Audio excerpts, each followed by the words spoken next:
Isa na namang napakasarap at napakadaling gawing dish. Ayan guys, umpisahan na natin. So, dyan sa kaldero guys, maglalagay lang ako ng butter dahil gagawa muna tayo ng mashed potato.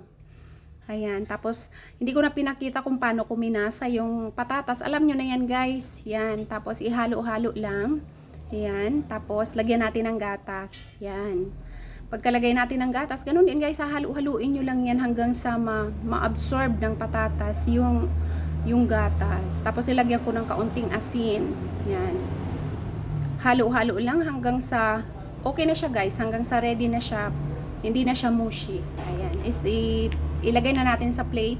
Tapos diyan sa kaldero, naglagay ako ng kaunting oil at saka butter dahil gagawin na natin yung shrimp. So igisa muna natin guys ang isang puso ng bawang, tapos yung shrimp na marinate ko na yan siya guys sa salt and pepper, cumin and paprika, kaya siya may kulay.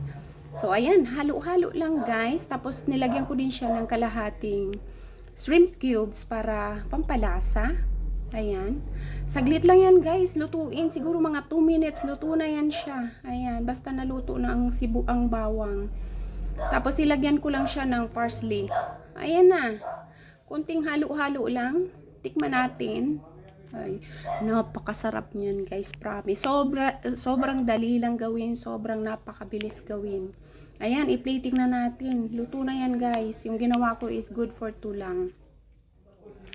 So, ayan guys, nakapag-plating na ako. Ang ating mashed potato ay nilagyan ko ng parang space sa gitna, para siyang volcano, para maganda tingnan. Tapos binudburan ko lang ng parsley. Ayan, 'di ba ang pretty? Tara guys, kain na.